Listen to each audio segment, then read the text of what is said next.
Hello दोस्तों, जय श्री कृष्ण। લીલી મેથીની ભાજી ઘણા બાળકો નથી ખાતા હોતા, પણ નાના બાળકો પણ ખાય એવી જોરદાર સુપર ટેસ્ટી ભાજી બનાવવાની છે આજે। તો બન્યા રહીજો વિડીયોમાં। મસ્ત પરફેક્ટ ભાજી કેવી રીતે બનાવી એ તમને અમે બતાવીશું આજે। તો ભાજી નકરી કરવાથી કડવાશ થતી હોય અને બાળકો ન ખાતા હોય, પણ આપણે એની અંદર બટેકા બાફી નાખવાના છે। જો આથી આપણે ટુકડા કરી અને બાફી નાખ્યા છે અને એની છાલ કાઢી લીધી છે। બાફા પછી મીઠું નાખી અને બટેકા બાફવાના। અને મેથીની ભાજી જે છે એને આપણે બાફવાની નથી, ડાયરેક્ટ જ આ જો આ મેથી છે, ડાયરેક્ટ જ આ મેથીને આપણે આવી રીતે લઈ વાસણમાંથી ડાયરેક્ટ લઈ અને આમાં નાખી દેવાની છે। ડાયરેક્ટ ચૂલામાં જે તપેલું છે એની અંદર નાખી દેવાની છે ડાયરેક્ટ જ। જો આવી રીતથી આપણે ડાયરેક્ટ લઈ અને કાંઈ આપણે ધોવા બોવાની બાફવાની નથી, આપણે ડાયરેક્ટ જ આને ધોઈ નાખી છે અને ધોઈને સીધી જ આપણે ચૂલામાં તપેલામાં। અને હવે આપણે એને એક વખત હલાઈ નાખવી, હલાયા પછી મીઠું નાખશું।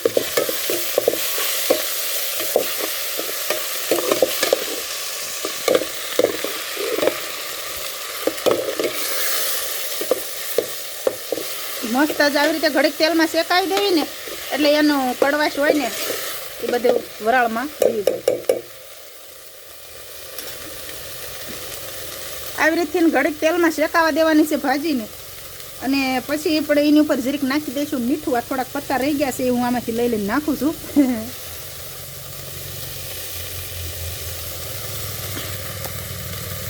આ સોડાની કોથળી છે, આ કોથળી છે એ સોડાની છે, કોઈનું ધ્યાન ગયું હોય એટલે બતાવી દીધું મેં।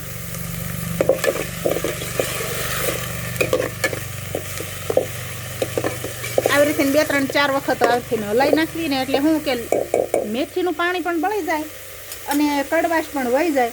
અને આ છે આપણે બટેકા, આપણે લસણ ખાંડ્યું છે, લસણની અંદર આપણે બટેકાને થોડા સૂંદી નાખવી। અને આ મેથીની ભાજી બને કાંઈ ઘટે નહીં એવી, નાના બાળકો પણ ખાય અને મોટા તો ખાતા જ રહી જાય એવી મીઠી ભાજી બને। તો જો મસ્ત સૂંદો થઈ ગયો છે, આપણે એક હાથમાં મોબાઈલ છે એટલે હવા લઈ લે છે એટલે ખાંડણી પણ ઊંચી થઈ જાય છે। ચાલો મસ્ત જો ખાંડી નાખ્યા છે જાડા મોટા, વળિયાને એક વખત લઈ નાખીએ જી।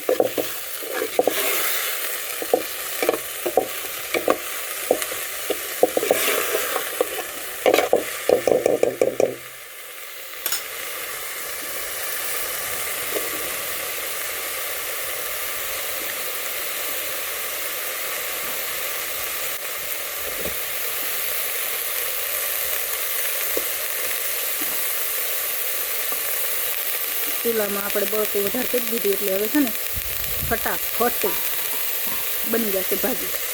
હજી એક વખત હલાઈ નાખી। તમે જોયું આપણે લાઈવ જ છે, આપણે ઘડીક આપણે વિડીયોને ઊભો નથી રાખ્યો, બધું જે કાંઈ છે એ લાઈવ જ છે। અહીંયાની અંદર જરીક મીઠું નાખી દેવી,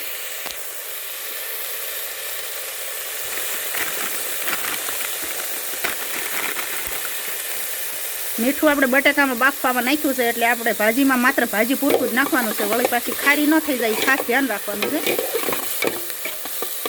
હાલો ભાજી પૂરતું મીઠું આપણે નાખી દીધું છે, ગરમ તો લાગ્યું। હવે આપણે મેકવું પડશે। હવે આપણે ખાંડણીવાળો મસાલો જે આપણે બટેકા લસણ ને એ બધું મિક્સ કર્યું છે ને એ આમાં નાખવા હાટું થઈને આપણે મોબાઈલ હેઠો મેકવો પડશે। તો આપણે અહીંયા જ રાખી દેવી અને નજીક જ એટલે બધું દેખાઈ શકે એમ, અહીંયા જ મેકી દેવી, ચૂલો પણ સામો દેખાય। અને જો આ ખાંડણી છે અને ખાંડણીની અંદર આપણે બધો મસાલો હવે નાખી દેવી।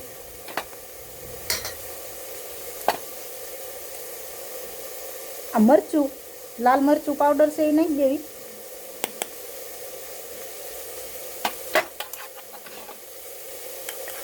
અને આ છે હળદર,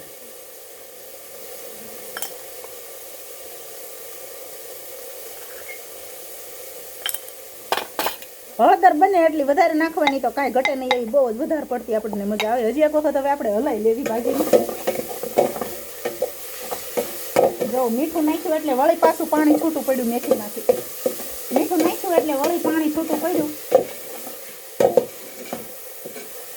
આપણે સારી રીતે શેકાવા દીધી હતી ભાજીને નકરા તેલમાં અને પછી મીઠું નાખ્યું છે.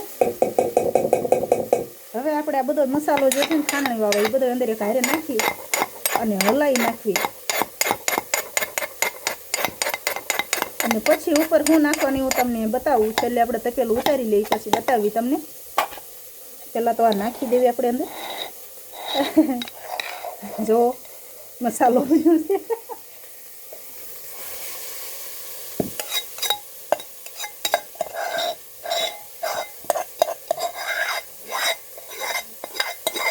મસ્ત લસણ ને બધું બટેકાના હિસાબે ચોખ્ખું આવી ગયું છે ચમચીમાં. હવે આપણે એને હાણસીથી પકડી અને મસ્ત હલાવી હાણસી લેતી આવું.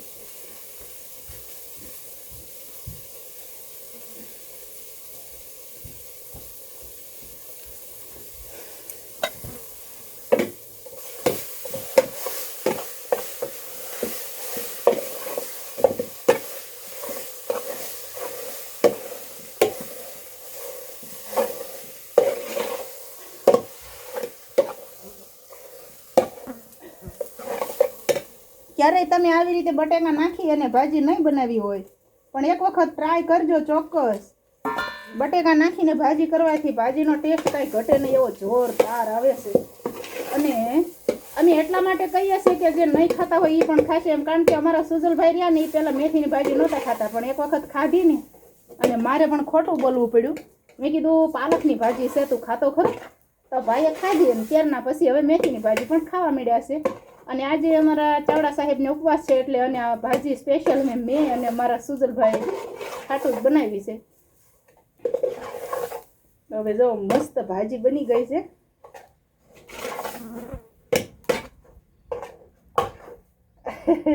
કાંઈ ઘટે નહીં એવી જોરદાર. ચાલો તમને પણ બતાવી દેવી.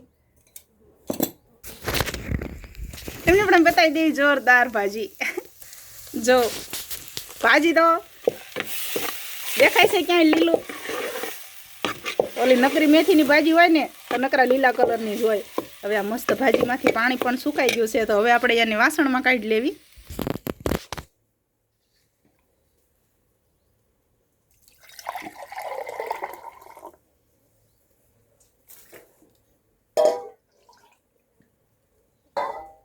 હવે વાસણમાં કાઢી લેવી આપણે ભાજીને કોરી કરી નાખી પહેલાં થાળીને.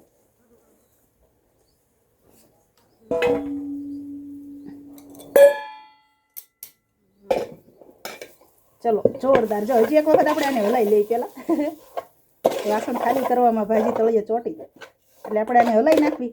ભાજીમાં તો આમે પાણી જવું જોઈએ. પાણી જો કે હાવ બળી જાય પછી જ ભાજી ખાવાની મજા આવે. ભાજીમાં પાણી ન રહેવું જોઈએ. અને બટેકા નાખ્યા પછી કાંઈ ઘટે નહીં એવો જોરદાર ટેસ્ટ અને દેખાવ. વાવ, હાલો ગરમા ગરમ ભાજી ખાવા. છે ને ગરમા ગરમ વરાળું નીકળે એવી. તો હાલો આપણે મસ્ત ભાજીનું વાસણ પીરસી દીધું છે અને હવે એની ઉપર આપણે નાખી દેવી.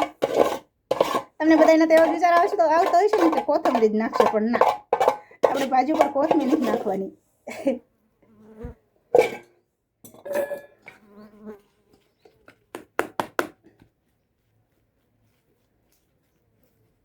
વાવ is a beautiful.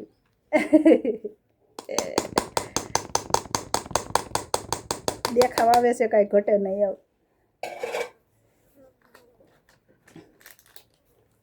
એને જો મહાલક્ષ્મી મસાલો અમે લાવ્યા છે અને એ મસાલો એની પર જરીક જરીક જ નાખી દેવાનો છે. વાવ, હવે આની સ્મેલ આવશે સુપર.